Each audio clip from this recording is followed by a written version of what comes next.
సోనియా గాంధీ అవార్డుకే సంతోషపడుతున్నావు. నవ్వుకుంటారన్న సోయి ఉండొద్దా? ఏముంది దాంట్లో? నేను రాలేకపోతున్నాను, నువ్వు పిలిచినావు కానీ అన్నందుకు ఫర్ మీ ఎవరు రాసిచ్చాడో కదా, ఆ రాసిచ్చినోడికి నీ మీద కోపం ఉన్నట్టుంది. మొదలు అది చూసుకో. నువ్వు పెట్టుకున్న పేరు వాళ్ళు ఎవరో, నీకు రాసిస్తున్న వాళ్ళు ఎవరో, నీ పరువు తీయడానికి ఇస్తున్నారా, మరి వాళ్ళు ఇస్తున్నారా, నీ సొంతంగా మాట్లాడుతున్నావా? నువ్వు ముఖ్యమంత్రివి, అది మా బాధ. నువ్వు వ్యక్తిగా రేవంత్ రెడ్డి అయితే మాకు ఎవరికి పట్టింపు లేదు నీ గురించి. ముఖ్యమంత్రివి కదా, మీ ముఖ్యమంత్రి ఎవరు అంటే ఏం చెప్పాలి? తెలంగాణ ప్రజలు ఎక్కడున్న ప్రపంచంలో ఎందుకు అందరు తలదించుకుంటాడు చేస్తున్నావు? పాపం జైపాల్ రెడ్డి గారు అయితే నిన్నటి మాటలు వింటే ఆయనకు ఒకేసారి పాపం నవనాడులు బిగించుకోపోతాయి ఆయన బతికొస్తే. కానీ ఇప్పుడు ఇవాళ అది వింటే కనుక జైపాల్ రెడ్డి గారి ఆత్మ కూడా ఆత్మహత్య చేసుకుంటుంది. జైపాల్ రెడ్డి గారి ఆత్మ కూడా ఆత్మహత్య చేసుకుంటుంది నిన్నటి రేవంత్ రెడ్డి మాటలు వింటే. రేవంత్ రెడ్డి, నువ్వు మాట్లాడిన ఇక్కడ రెడీగా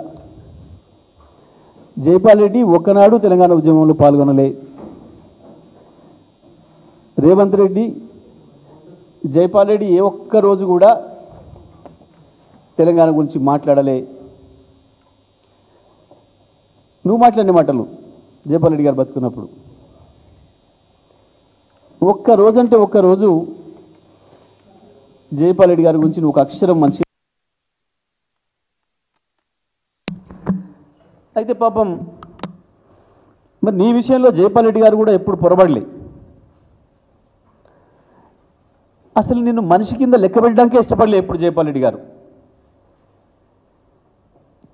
అసలు నీ పేరు ఎవరైనా వారి ముందు ప్రస్తావిస్తే చిచి అని వదిలేసేది.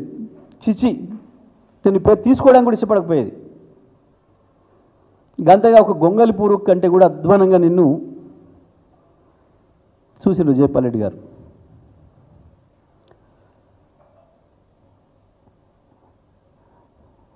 పాపం నువ్వు జైలు పోయినప్పుడు మాట్లాడండి అని చెప్పి చాలామంది రిక్వెస్ట్ చేస్తే కూడా ఇష్టపడలేవారు.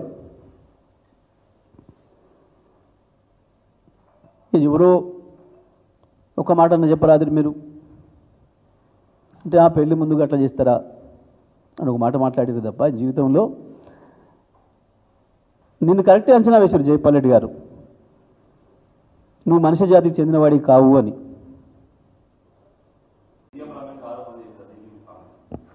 సీఎం రమేష్ ఆయన మనిషి, ఆయన లెక్క,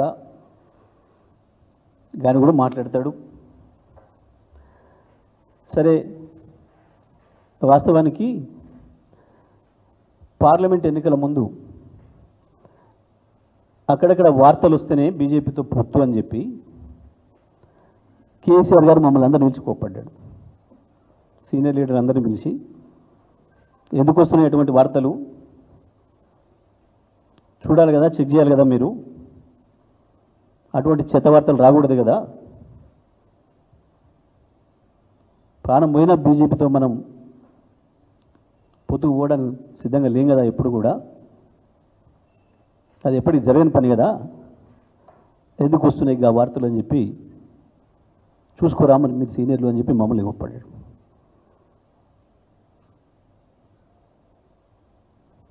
కేటీఆర్ గారిని, హరీష్ గారిని, నన్ను, ప్రశాంత్, ఇంకా నలుగురు లీడర్లను పిలిచి బీజేపీతో గంత దూరంగా ఉంది బీఆర్ఎస్ పార్టీ. ఎప్పుడు కూడా అది తెలంగాణకు పనికొచ్చే పార్టీ కాదు, బీఆర్ఎస్ రాజకీయాలకు, టీఆర్ఎస్ రాజకీయాలకి కుదిరే పార్టీ కాదు అనేది మొదటి నుంచి మేము చెప్తున్న భావన. మేము అట్లాగే ఉన్నాం. ఇక దాంట్లో ఎవడో చిన్న సైజు బ్రోకర్లు, పెద్ద సైజు బ్రోకర్లు ఎవడో వచ్చి చెప్పి మాట్లాడితే అది పనికి మాలిన ముచ్చట. చంద్రబాబు నాయుడు గారు తన అవసరాల కొరకు కొంతమందికి కాంట్రాక్టర్లకు, కొంతమంది చిన్న చిన్న బ్రోకర్లకి పదవులు ఇచ్చి రాజకీయ రూపం తొడిగిండు వాళ్ళకి కొద్దిమందికి. అటువంటి వాళ్ళు మాట్లాడే మాటలకి పెద్ద విలువ ఉండదు, దాన్ని పట్టించుకోవాల్సిన అవసరం కూడా లేదు.